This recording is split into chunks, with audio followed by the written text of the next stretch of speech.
Halo, kami dari kelompok 12 kelas B. Perkenalkan, saya Adam Putra Saifuddin dengan NIM D1A 023023. Perkenalkan, saya Ayu Intan dengan NIM D1A 023138. Perkenalkan, saya Dela Nanda Putri dengan NIM D1A 023088. Perkenalkan, saya Nova Karimatun Nabila dengan NIM D1A 023084. Di sini kami akan membahas tentang dinamika dan tantangan Pancasila di era milenial, khususnya sila kelima. Pancasila adalah sebuah ideologi yang dianut oleh bangsa Indonesia. Pancasila sendiri mempunyai makna dan nilai dari kelima silanya. Sayangnya, kebanyakan orang Indonesia hanya bisa menyebutkan dan menghafalkan dari kelima sila tersebut, namun tidak mendalami makna dan memperkuatnya. Padahal, makna dan nilai Pancasila bisa menjadi salah satu implementasi pedoman hidup sehari-hari yang biasa kita lakukan. Pancasila sebagai dasar dan ideologi negara Indonesia merupakan seperangkat nilai yang menjadi pandangan hidup bagi negara Indonesia.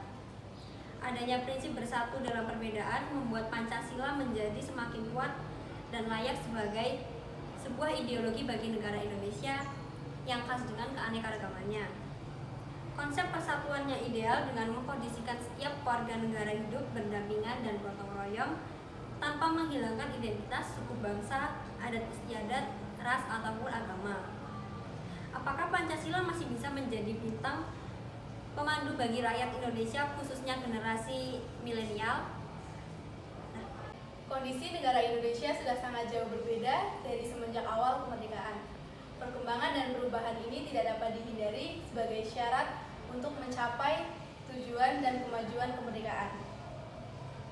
Perkembangan teknologi yang begitu pesat telah mendatangkan manfaat sekaligus dampak buruk bagi masyarakat.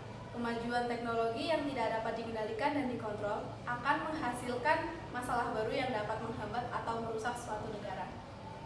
Generasi milenial adalah generasi yang sangat familiar dengan teknologi, di mana generasi milenial lahir ke dunia dengan segala aspek fisik manusia dan tempat mempunyai ekuivalen digital. Pancasila merupakan ideologi negara yang bersifat statis atau tetap. Perkembangan zaman terus ditandai dengan persoalan baru. Maka, Pancasila sebagai ideologi negara Indonesia harus mampu memberikan jawaban dengan makna dari berbagai sudut pandang. Globalisasi dan modernisasi menjadi sebuah tantangan yang nyata untuk kita hadapi bersama.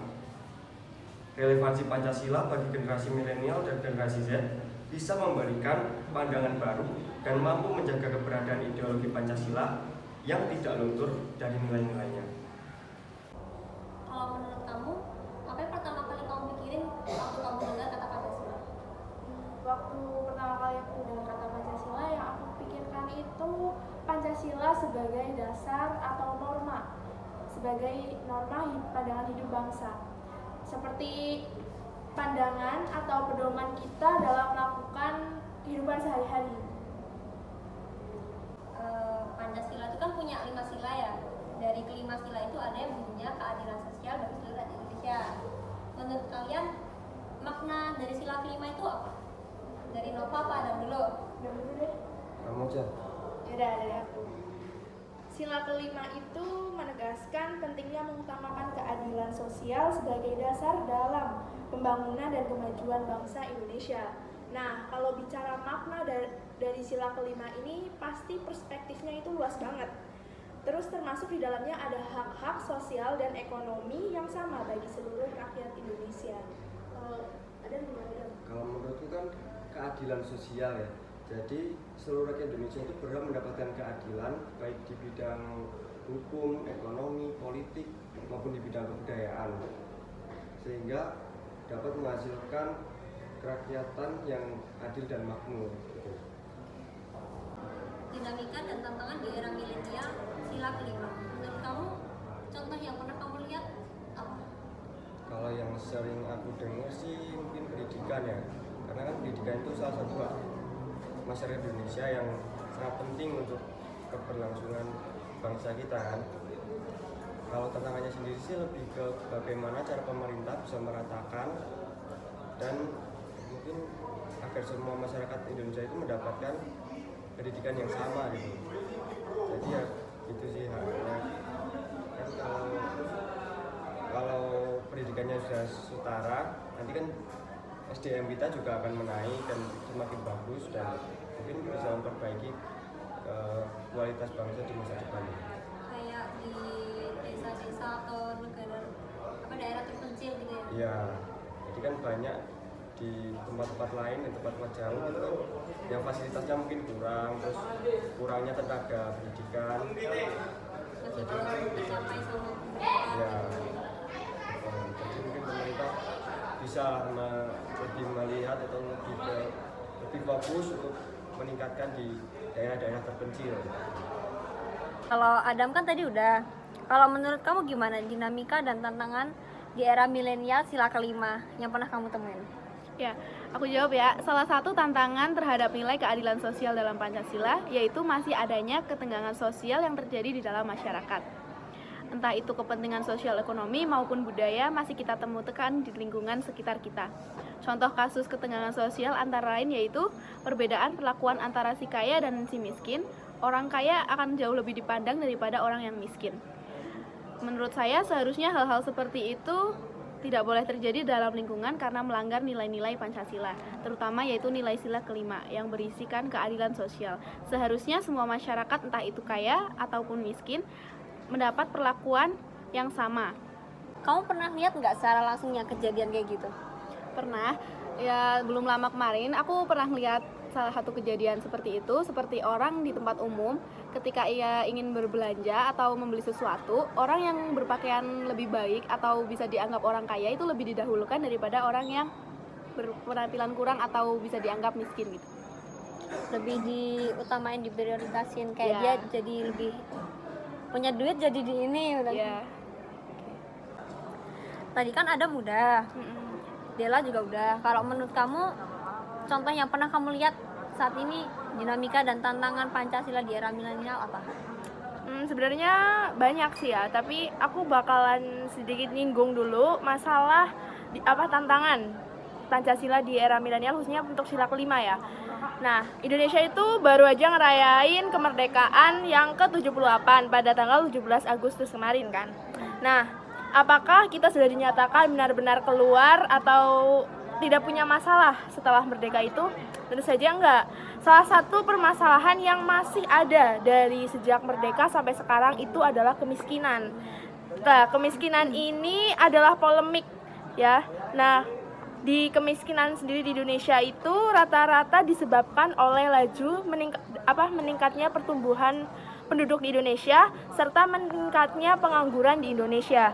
Nah, saat pasca pandemi sendiri itu BPS sudah mencatat tingkat kemiskinan ekstrim itu mencapai 10,86 jiwa pada tahun 2021. Nah, meskipun angka kemiskinan dapat ditekan namun masih dalam jumlah yang tinggi.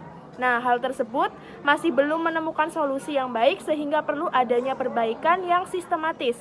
Nah, pemerintah sendiri itu memerlukan perbaikan tata kelola penanggulangan kemiskinan. Nah, dari kemiskinan ini tuh menyebabkan yang namanya ketimpangan, ya kan? Ada ketimpangan sosial dan ekonomi juga. Nah, ketimpangan sosial dan ekonomi itu menjadi pembatas utama yang memisahkan masyarakat untuk mengakses keadilan. Keadilan apa aja? Keadilan seperti kesehatan, pendidikan, dan berbagai sektor lainnya. Nah, ketimpangan yang terjadi itu dapat kita lihat dari data BPS yang menunjukkan bahwa masih tingginya tingkat Gini ratio atau ukuran kesenjangan pendapatan dan kekayaan, yaitu sebesar 0,388 pada Maret 2023. Baru ya berarti? Baru banget ini. Nah, nilai ini naik dari rasio semester sebelumnya, yaitu sebesar 0,381 ya. Nah, angka tersebut justru jauh dari target pemerintah, yaitu sebesar 0,374 di tahun 2024. Kenaikan ketimpangan rasio ini disebabkan naiknya pengeluaran golongan atas. Oleh karena itu, ketimpangan naik khususnya di perkotaan karena pertumbuhan pengeluaran masyarakat menengah ke bawah lebih lambat dari yang di atas. Gitu.